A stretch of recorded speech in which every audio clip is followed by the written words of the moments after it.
Je sais pas si ça marche. Téléphone, ne pas déranger. Les lunettes. I be so sick of you niggas, y'all contradict me. I be so bold myself, make you come and fuck me. I feel so ordinary, so make you around me. Treat me like water while you play me out. Arguments, you air me out. Tripping about you. Si tu as l'impression que même ta pause pipi est chronométrée entre deux visios et que le monde s'écroule dès que tu t'assois sur le canapé, reste là. Cette vidéo, elle est pour toi. Je te rassure tout de suite, hein, je vais pas te dire de te lever à 5 heures du mat pour faire ta Miracle Morning, encore moins de faire 1 heure de méditation. Bah pourquoi? Parce que moi-même, en étant prof de yoga, je ne le fais pas. J'ai pas encore ni la patience, ni l'envie de prendre le temps pour ça. Bref, ça c'est un autre sujet. Aujourd'hui, je vais t'expliquer pourquoi tu t'infliges justement ce truc-là de ne jamais te poser, de ne jamais te reposer. Et surtout, je vais t'expliquer pourquoi c'est ta responsabilité.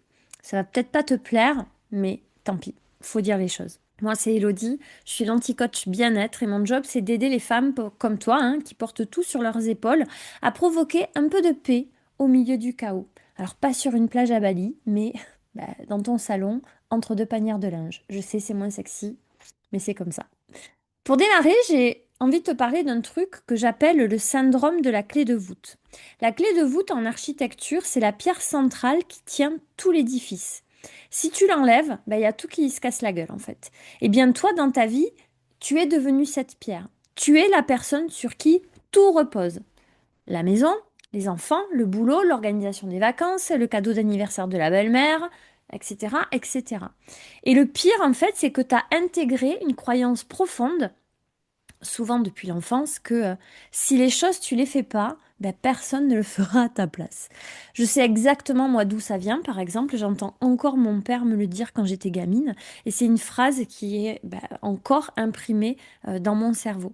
On grandit avec cette idée que notre valeur dépend de notre utilité et de ce qu'on fait, et que si on arrête, on devient inutile, voire presque invisible. Alors qu'est-ce qui se passe? Tu passes toujours après tout le monde. Alors pas par un manque de volonté, hein, mais parce que ton identité entière, elle s'est construite autour de ce rôle de pilier, de clé de voûte. C'est pas un signe de faiblesse. C'est vraiment que tu es celle qui gère, celle qui assume et celle qui ne flanche pas et qui ne s'autorise pas à flancher. Et quand finalement tu essaies de prendre du temps pour toi, qu'est-ce qui se passe? Tu culpabilises, tu te dis que tu es égoïste, tu te dis que tu voles du temps à ta famille, à ton boss, à tous ceux finalement qui pourraient avoir besoin de toi. Alors je te juge pas, hein, j'ai été cette femme et je le suis encore. J'ai couru partout jusqu'à ce que mon corps me lâche, moi aussi. Enfin moi aussi, moi tout court, déjà, 2 fois. Mais il faut qu'on soit honnête, en fait, ce rôle de pilier, c'est toi qui l'entretiens. Il n'y a pas quelqu'un qui t'a dit un jour, c'est toi qui seras la clé de voûte de cette baraque. Voilà.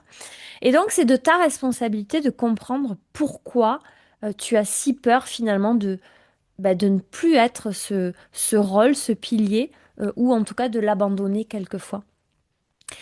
Ce que ça fait à ton corps, en fait, c'est que c'est physiologique, ça se passe pas que dans ta tête.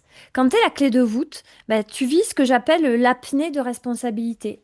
Tu es sans arrêt en train de retenir ton souffle, littéralement et métaphoriquement. En fait, tu es dans une alerte permanente. Ton corps, il fait pas la différence entre un ours ou un tigre qui te court après dans une savane, en fait, et où toi, pour rester en vie, tu grimpes à un arbre. Et il ne fait pas la différence donc entre ce tigre ou ce loup qui te court derrière toi là et euh, une notification de mail de ton boss à 19 heures. Voilà. Pour ton système nerveux, c'est la même chose, c'est une menace. Donc, il sécrète du cortisol, de l'adrénaline et il te met en mode survie. Et le problème, c'est que tu es en mode survie depuis des mois, peut-être même des années. Et c'est pour ça que tu te lèves fatigué, que tu n'as pas envie. C'est pour ça que même quand tu dors 8 heures, tu as l'impression que c'est pas suffisant. C'est pour ça que tu dis, je suis pas du matin. C'est pour ça que ton corps est tendu.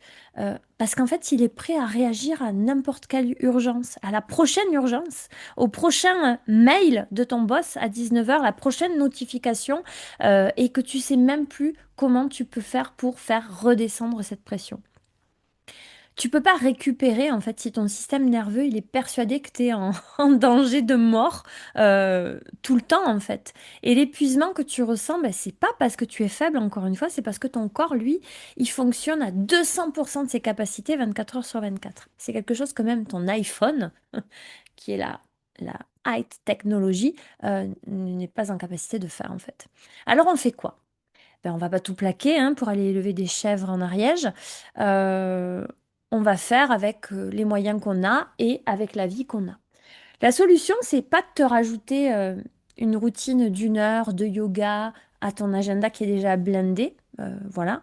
La solution, c'est d'apprendre à grappiller du temps, à te voler un peu du temps avec des micro-pauses. Alors, je te donne des exemples concrets. Par exemple, prendre ton thé, voilà, le préparer et le boire, ben juste ça, sans rien faire d'autre, sans scroller sur Instagram, sans répondre à un mail, sans faire la liste de courses dans ta tête, juste boire ton thé et puis c'est tout. J'ai mis un post sur Instagram aujourd'hui et j'ai une amie qui m'a expliqué que elle, en fait, sa micro-pause, c'était son petit massage rapide du matin dans sa salle de bain pour relancer son système lymphatique. Ça lui prend 5 minutes le matin dans sa salle de bain, c'est tout. Et mais c'est 5 minutes en fait qu'elle prend pour elle et qu'elle a ritualisé et elle sait que voilà, c'est son temps, son moment à elle.